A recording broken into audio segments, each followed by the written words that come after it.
जो हमारा Indian constitution है वो हमें कहता है कि हम जो भारत के लोग हैं, we are the people of India having solemnly resolved, तो हमें जस्टिस चाहिए। और जस्टिस कॉन्स्टिट्यूशन के आधार पर तभी मिल सकता है जब देश के प्रत्येक नागरिक को जो इस देश के अंदर रहता है उसे हर क्षेत्र में उसको बराबरी का अधिकार मिले। हमने देखा है कॉन्स्टिट्यूशन के बाद भी, क्योंकि जिन लोगों को जस्टिस की जरूरत है वो जस्टिस इसलिए नहीं मिल पा रहा क्योंकि उनके जजेस इस पूरी तरह से सुप्रीम कोर्ट में, हाई कोर्ट में नहीं है। और बिना जजेज के हुए, जैसे इंडियन कॉन्स्टिट्यूशन ने अपनी इंस्टीट्यूशन बनाए हैं, अलग अलग इंस्टीट्यूशन बनाए हैं, और इंस्टीट्यूशन में चाहते हैं कि भाई बराबर की भागीदारी हो।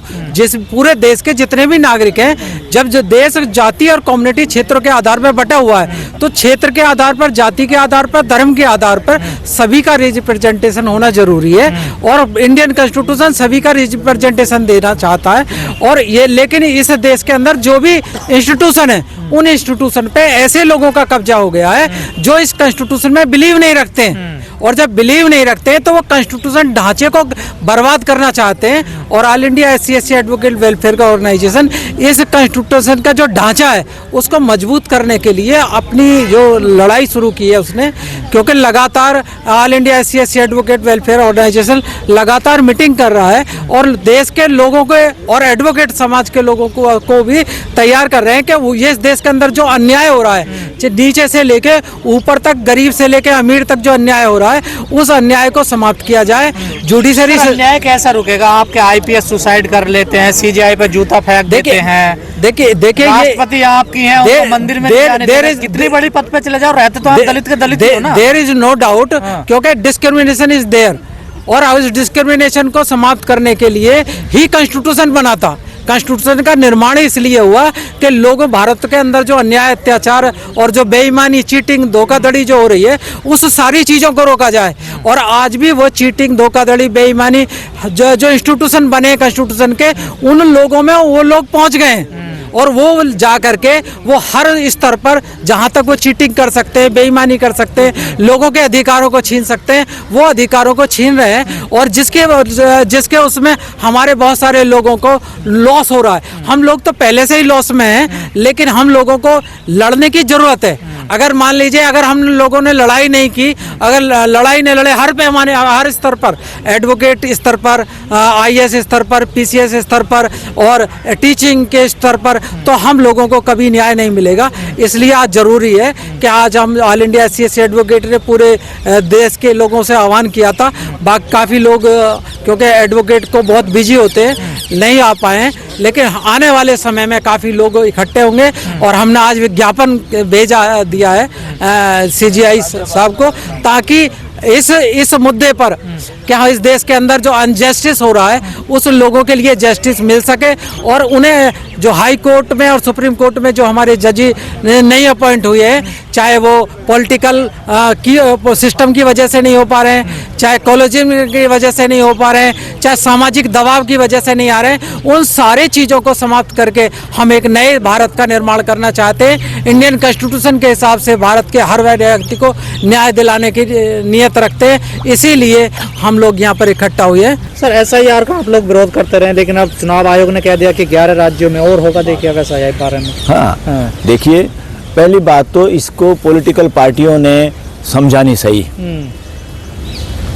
देश में वोटर लिस्ट में चेक करना, उसको सही तरीके से वो करना, असली मकसद है किसी की वोट ना कटे। चोरी चकारी से तो कम लोग वोट बनवाते हैं, ज्यादातर तो खतरा उनका होता है जिनकी वोट कट जाती है, हकीकत में जिनकी वोट होनी चाहिए। अब कितने लोग हैं, विदेशी लोग कितने हैं जिन पे कार्रवाई विदेश मंत्रालय, गृह मंत्रालय ने करनी चाहिए। वो काम पुलिस का, फोर्स का पकड़ने का। अगर उन्होंने कोई फेक डॉक्यूमेंट बनवा रखे तो उसका इलाज करना कानून का काम है, वो वोटर लिस्ट का नहीं। वोटर लिस्ट का मेन काम ये है नए लोगों की या जिनकी वोटें नहीं बनी वो बन जाएं। किसी का कोई एड्रेस चेंज हुआ है, कोई मरा है, वो दैट इज डिफरेंट। मगर उसके लिए तो समय समय पे ये होता ही रहता है रेगुलर। ये स्पेशल SIR करने का मनसा कुछ और है। ये कुछ मुझे मनसा ये लग रही है, जो चोरी चकारी का आरोप इन लोगों पे है, कि ये षड्यंत्र करके किसी भी तरह हर बार एक नया एडवांस वाला षड्यंत्र करते हैं कि इलेक्शन जीतने का कैसे प्रोग्राम किया जाए। लोकतंत्र में इलेक्शन जीतने के प्रोग्राम नहीं होते। लोकतंत्र में अच्छे से अच्छे कैंडिडेट देना हर पॉलिटिकल पार्टी की जिम्मेदारी है, मर्जी नहीं है। मगर कितने लोगों को ये अच्छे लोगों को टिकट देते हैं।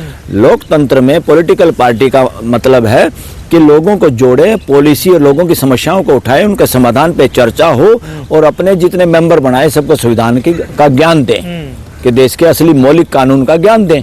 कितने लोग हैं, कितने पार्टी के वर्कर हैं जिनको संविधान का पता है, नेताओं को ही नहीं पता। तो ये सारा का सारा, और लोकतंत्र में सत्ता होती ही नहीं। लोकतंत्र में व्यवस्था होती है, व्यवस्था के लिए जनप्रतिनिधि होते हैं। इन पार्टियों का मतलब ये था, इस कानून का जो रिप्रेजेंटेटिव एक्ट का इसका मतलब ये था, अच्छे से अच्छे रिप्रेजेंटेटिव पैदा हों, डिफरेंट पार्टियां लोगों के समाज के साथ टच में रह के अच्छे अच्छे लोगों को सामने लेके आएँ, देश की समस्याओं को उजागर करें, उनका समाधान भी देश के लोगों से इकट्ठा कर करके प्रचार प्रसार करें। मगर हो उल्टा रहा है। अभी तक ये व्यवस्था में तो इनका विश्वास ही नहीं। ये तो सोचते हैं राजा महाराजा बन गए, और सत्ता पे फिर कब्जा बनाए रखने के लिए कि मैं कितने साल तक प्राइम मिनिस्टर, मैं कितने साल तक मुख्यमंत्री, मैं कितने साल तक एमएलए एमपी रहूं। ये अलोकतांत्रिक समझ है, ये अलोकतांत्रिक भाषा है। लोकतंत्र में तो क्या एसआईआर नहीं होना चाहिए देश में? जरूरत ही नहीं थी, जरूरत ही नहीं थी। तो फिर जिनके वोट दो दो जगह बने हुए हैं, जिनके वोट दो दो जगह बने, भाई किसने रोका है? आधार कार्ड से जोड़ो। आधार कार्ड से जोड़ते ही आपने वो जोड़ा है स्कीम बेनिफिशियल, उसमें एकदम अगर किसी का अलग अलग जगह पे कोई है एड्रेस तो कट जाता है उसका, एक ही जगह मिलता है। तो इसको आधार कार्ड से क्यों नहीं जोड़ रहे? इतना सिंपल तरीका, आधार कार्ड से जोड़ो, जिसकी वोट दो जगह है एकदम कट जाए। कटनी ही चाहिए, दो जगह किसी की वोट नहीं होनी चाहिए। गलती से किसी की दो जगह वोट है, उसको एक जगह तो मौका मिलना चाहिए, एक जगह।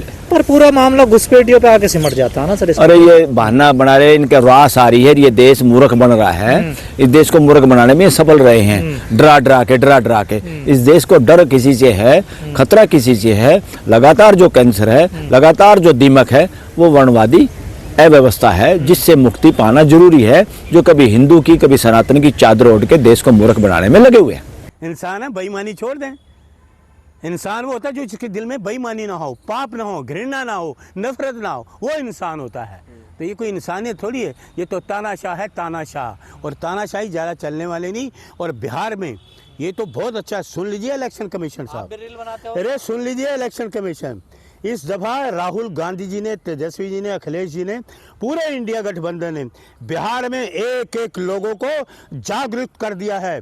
आपकी अब बेईमानी नहीं चलेगी, सोच लेना।